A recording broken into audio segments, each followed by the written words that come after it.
All right, this is One Last Midnight. Welcome back to another episode of Farthest Frontier. I have to say, Farthest Frontier is probably one of the most amazing builder games I've played in a long time. With the combination of building and defense, it almost makes this building game seem like a real-time strategy. In this helpful guide, I'm going to help you get your first village started and things you might need to know when getting started in the game for the very first time. When starting a new settlement, you can pick one of three options. You can pick Pioneer, Trailblazer, or Vanquisher. It goes from easy to hardest. You can also use advanced settings and define how the game should run in each one of these sections: resources, wildlife, raiders, and maladies. On the top, you can also define your map seed, randomize your name, and pick the terrain that you want. Arid highlands is the hardest, and lowland lakes is the easiest. You can also set up your map size and whether or not you want to be in pacifist mode, meaning no creatures or bandits will attack you. Once your map loads, the time is ticking, and you're required to place your town center.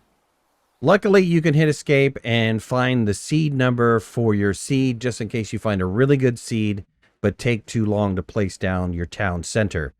If you wait too long, eventually people will get upset, and they'll be complaining about housing, they'll be unhappy, and they'll also maybe possibly even starve and die. So try to find the location for your town center relatively quickly, or at the very least, take down the seed number, find the location, and then reload the map up again using that seed number, and then place down your town center where you found the best place to be. There are things you're looking for when starting and placing your town center. One, you can't place your town center on a hill. It needs to be relatively flat land. There are some overlays. You can use G overlay, which is desirability, which is not useful for you right now. And you can use fertility overlay to see where and how fertile the soil is, determining maybe where you want to place your town, and then also grow your crops. You also have the water overlay, which will tell you how much water is available in the ground, which is helpful because water is necessary for some of the buildings. There are resources all over the map. When you first come into the map, the fog of war will be relatively large, but once you place down your town center, the fog of war is going to shrink. So just pay attention to some of the areas that you discover and, try to notice where things are located so that you can get back to them if needed. Also, don't place your town center anywhere near that there's a red little icon. You can see that this is a wolf den, and I only have 12 villagers to begin with, so if I place my town center here, the wolves are probably going to wipe them all out. Some of the things that you should be looking for on any map, even before you get started, is the proximity to clay and also the proximity to sand.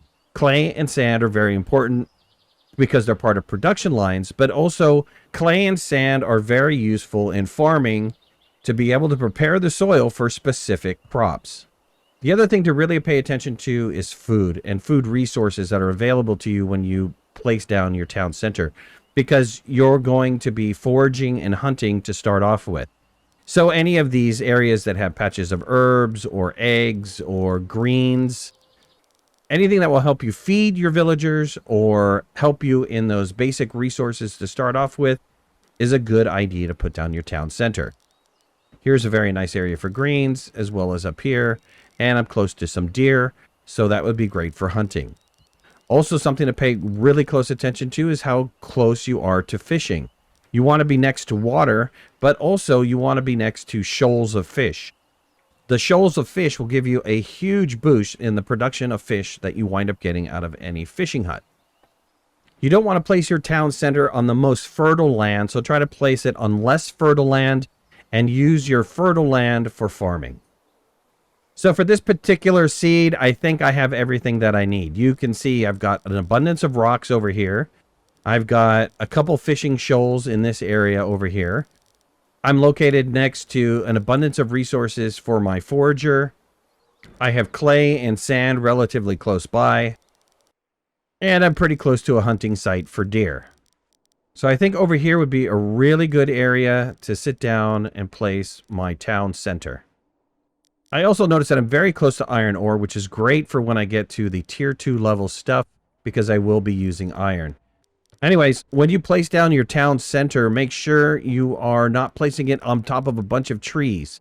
Yes, trees are great. You're going to need trees, but it's going to take longer for your villagers to build the town center than it would if you just place it down somewhere that doesn't have an abundance of resources that it has to dig up first before it builds the town center.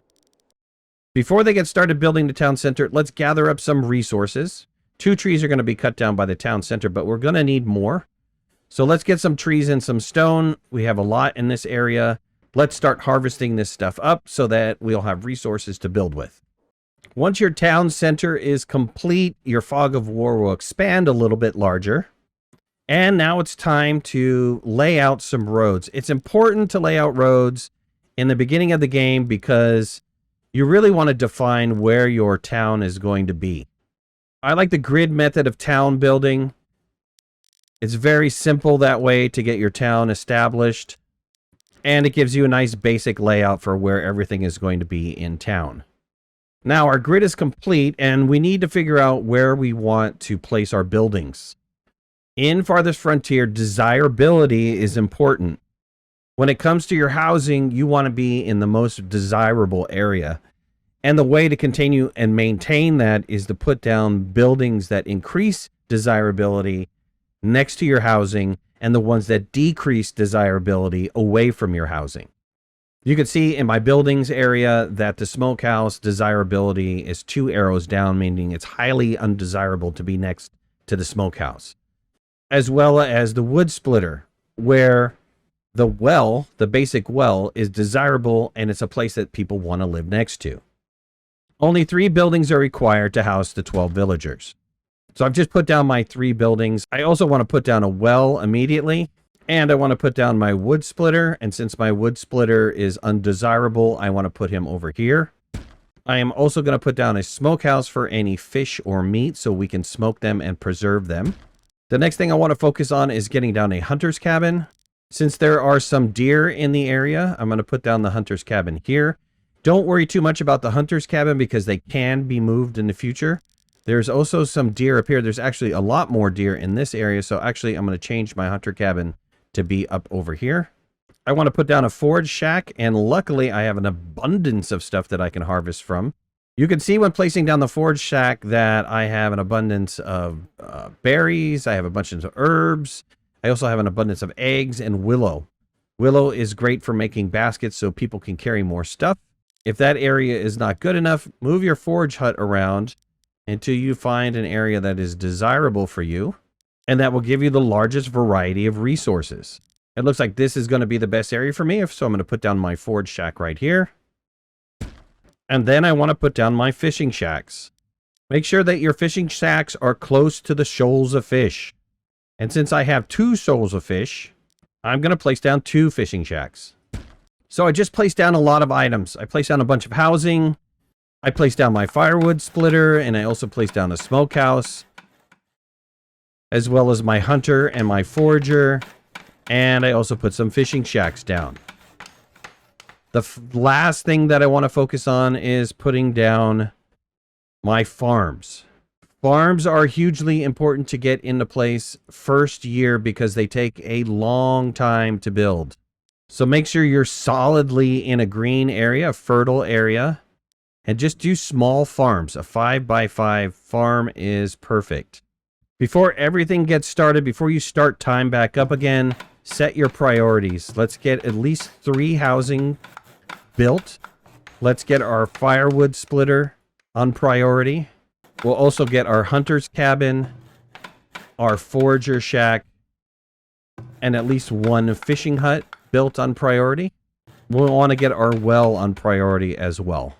It's going to take a while for everything to get built up, but once it is, that should complete the basic setup. Once you have a fishing hut built, be sure to set the radius, its work radius. And you can see on the bottom down there with fishing resources, I'm going to get 250% fishing resources, about 562 per year, which is great. So I'm going to put that down right there. Once you have 6 houses and an abundance of food, immigrants will come and arrive. And my suggestion is to definitely take them because in the beginning you need those extra hands to help you gather resources. That'll take you into year 2. So your first year will be set up, and then year 2, you'll actually start working, progressing with more buildings, getting your farms going, and hunting and gathering, and continuing to keep building up.